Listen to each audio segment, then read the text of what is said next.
السلام علیکم ورحمۃ اللہ وبرکاتہ۔ پلیز مل کے دعا کریں کہ اس ٹیچر کو اور اس کے گھر والوں کو اللہ ان سب ہاتھیوں کے عطاب سے بچائے۔ باتیں اس نے بڑی حق سچ کہہ دی ہیں، آگے اللہ اس کی خیر کرے، آمین۔ ذہنی طور پر یہ مانتا ہوں آپ ایجوکیٹڈ بھی ہیں اور شعور بھی رکھتے ہیں، سب کچھ ہے۔ کوشچن میں بات نہیں کرنا ہے، پہلے آپ نے جو ایگزامپل دی ہیں کنٹریز کی، ان کی بات کرتے ہیں۔ پاکستان پیچھے کیوں ہے اور وہ کنٹریز میں پہلے بتا دوں آپ کو، الحمدللہ اپنی اسٹڈی بھی ہے اور فیس بک اسٹڈی نہیں ہے۔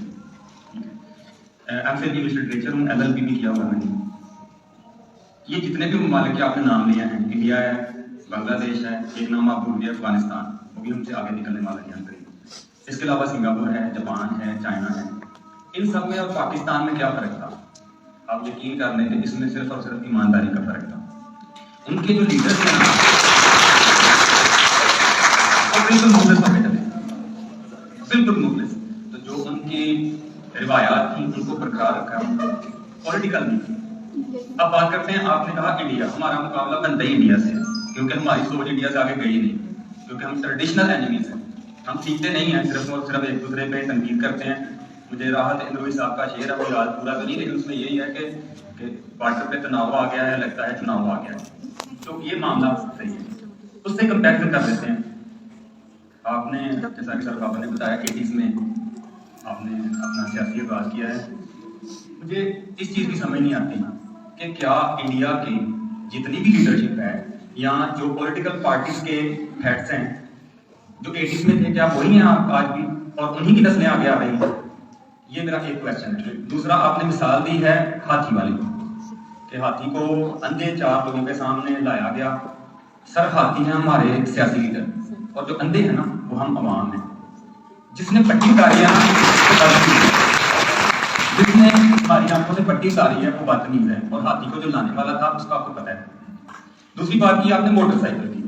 اب موٹر سائیکل جو ہے وہ آپ کے پاس موٹر سائیکل ہے، موٹر سائیکل آپ اناڑی بندے کو نہیں دیں گے، لیکن سر یہ بھی تو زیادتی ہے کہ آپ موٹر سائیکل چلانے کے لیے بار بار اسی بندے کو دیں گے جس کو 6 ہارٹ اٹیک آ چکے ہیں، دماغ کی شریانیں تقریباً فیل ہو چکے ہیں، 6 ہارٹ اٹیک آ چکے ہیں، اور یہ معاملہ ہے کہ اس کو بھی دینے کی موٹر سائیکل سے آتی ہے، لیکن وہ ہم لوگ نہیں دیں گے، وہ جو دے گا آپ کو اس کا بھی پتہ ہے۔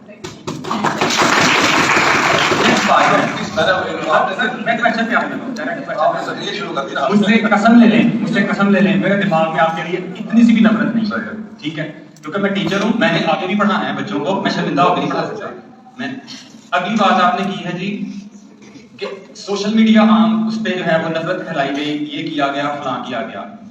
سر یہ نفرت نہیں ہے، آپ یہ بھی تو دیکھیں نا، آپ سیاست میں ہیں، خواجہ صاحب سیاست میں ہیں، آپ کے دائیں بائیں بہت سینئر لوگ ہیں، ان کو موقع نہیں ملا۔ اللہ کی قسم کھا کے کہتا ہوں آپ بھی سینئر ہیں، آپ ان 2-3 خاندانوں سے بہت اوپر ہیں۔ آپ کو کیوں نہیں لے کے آتے پیک کلاس میں، یا پیک پہ آپ کو کیوں نہیں لے کے آتے؟ آپ ڈیزرو کرتے ہیں، آپ کبھی آئیں گے نہیں پیک پہ، مجھے اس چیز کا بھی پتا ہے۔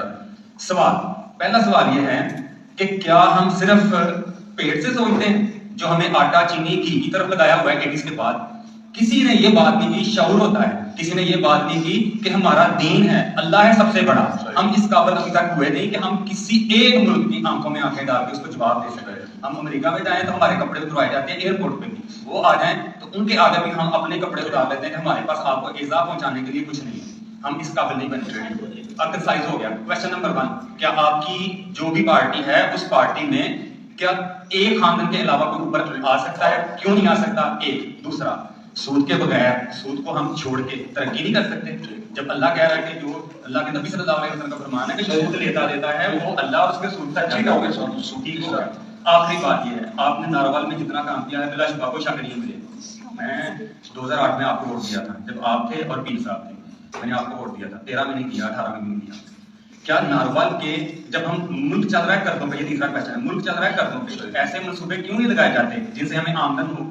اسٹیڈیم ہمیں کوئی آمدن نہیں دے رہا، معذرت کے ساتھ کہتا ہوں، اسپورٹس کمپلیکس ہمیں کوئی آمدن نہیں دے رہا، اتنے بڑے بڑے ڈی سی اوز ہیں، اتنے بڑے بڑے ڈی سی اوز ہیں، ہمیں کوئی کو نہیں دے رہے۔ تو ہمارے قرض پہ ملک چل رہا ہے، تو قرض لے کے ہم ایسے منصوبے کیوں نہیں لگاتے جن کے ساتھ ہم قرض واپس کر سکیں؟